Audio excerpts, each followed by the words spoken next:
Okay, what I'm going to show you in this video is a little bit about frequency separation, and actually created a tutorial um, some time back that's available for sale, and this will show you why it's such a great technique and the version that I use, so it's the latest technology of frequency separation, and how it can restore parts of a photo that would otherwise really be impossible.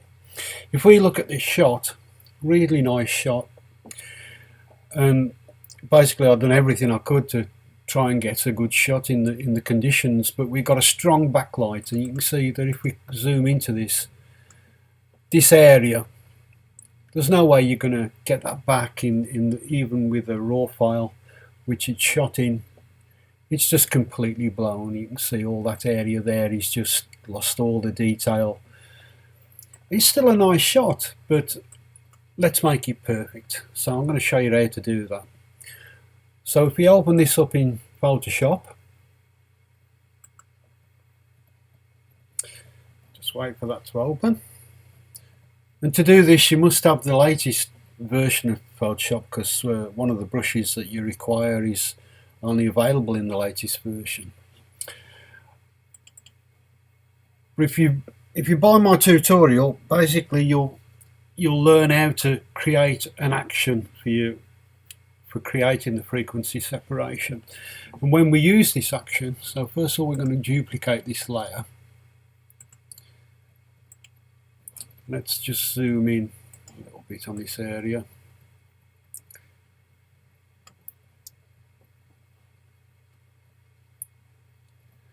And now we go to my actions, where I've got the frequency separation action.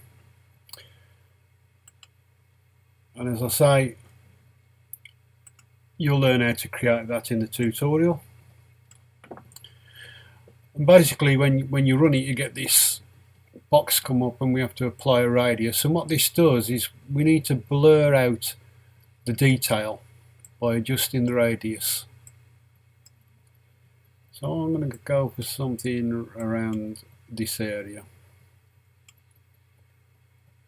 Now this is practice, so that you learn these settings, and there's in the tutorial there's some advice on applying the correct setting for this. But when we click on OK, you can see now the picture's gone back to looking like that, and we've now got a folder called FS2, and you can see we've got what's called the high layer, the paint layer, and the low layer.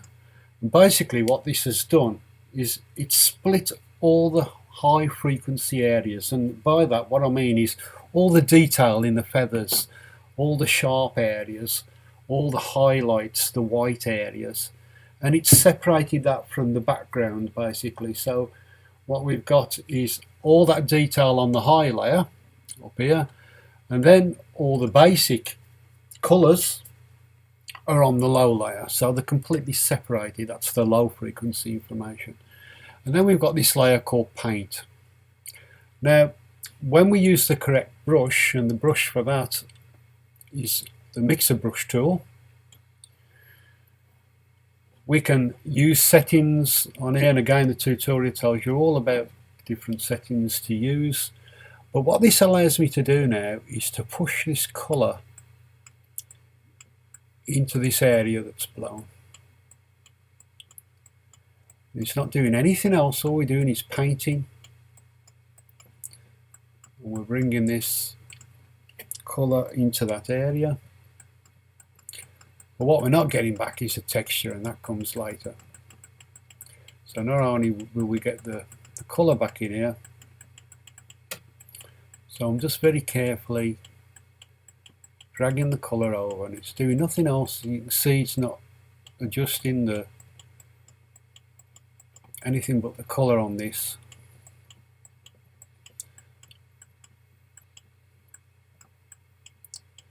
It takes practice to do this, you know, it's not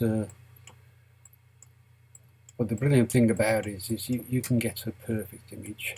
So I'm just going to drag this colour down here. So what we do now is we're getting the colour back,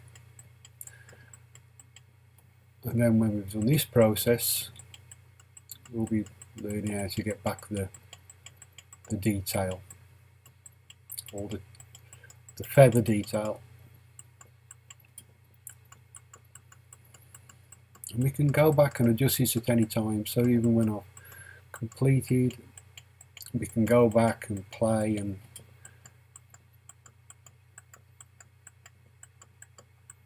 get all these colours exactly how we want them. And you just work very careful. You just take your time and build up the colour and then the detail. So it's not a 2-minute job, but then again it doesn't take that long either. It's and it's well worth doing, as you'll see in the end result. Okay, so it doesn't matter if we got a little bit of, obviously naturally you would have some highlight. It's just that we've got too much at the moment. We're losing all this detail.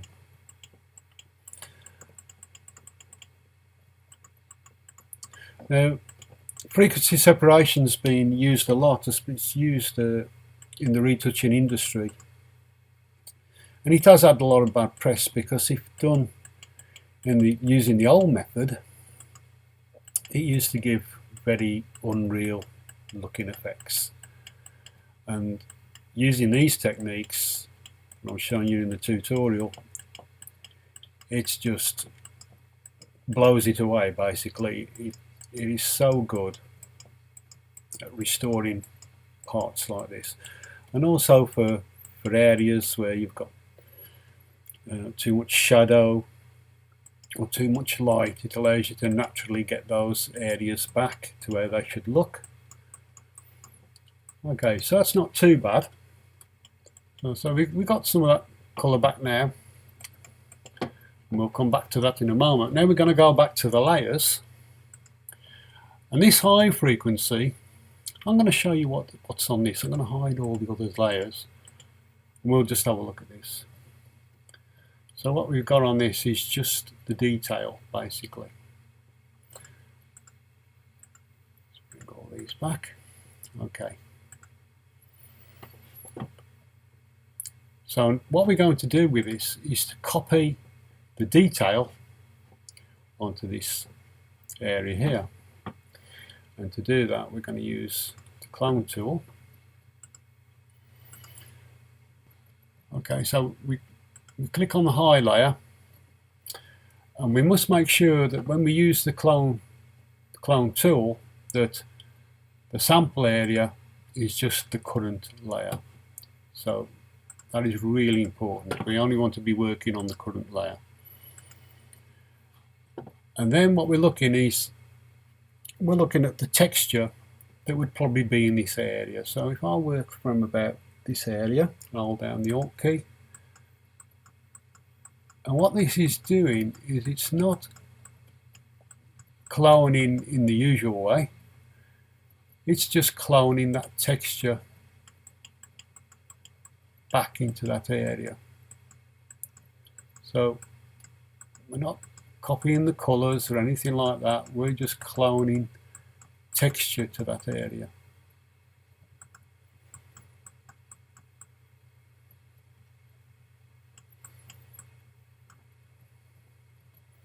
We'll come back to that in a moment. Okay, let's do this area. So this would be this type of texture.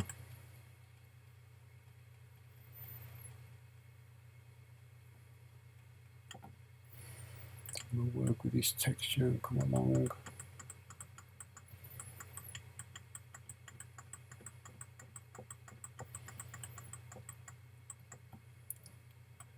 More of this texture along here probably.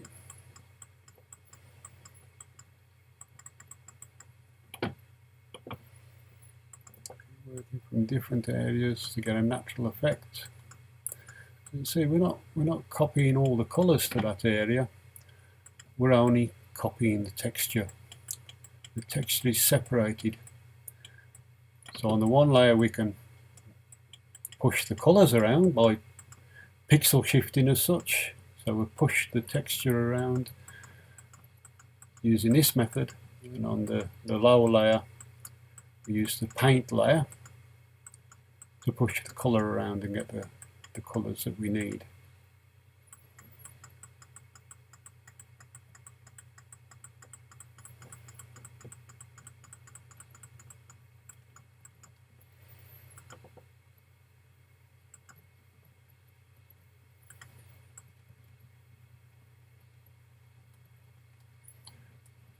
There you see we're bringing back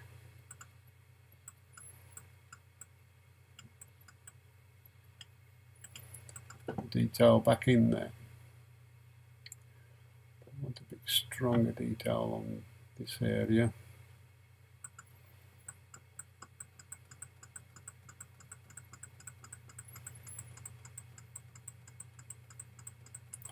So all we're copying is the feather detail and texture. Okay, so let's just zoom out now and look at that. And I've done that fairly quick really, you'd obviously take your time on that. But if we look at the original, and we now look at that, you can see we've restored that picture to what it should be like. And I say you could probably even get it better with a bit more work on that. I'm just going to go back to the paint and push a bit more colour back into that area. So you see now the texture that we copied over there, that isn't being altered at all. All we're doing is pushing colours and moving pixels around to bring back the colour.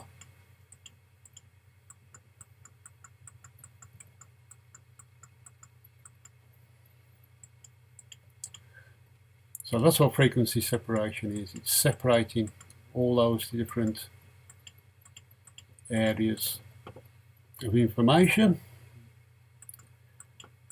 and that now gives us more or less the perfect image.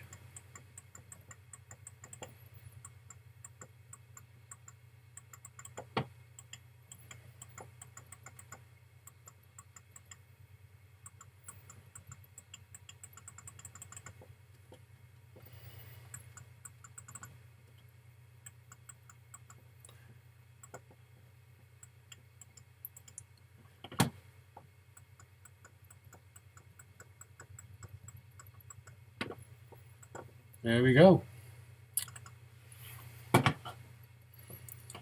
So you can see why that technique will save you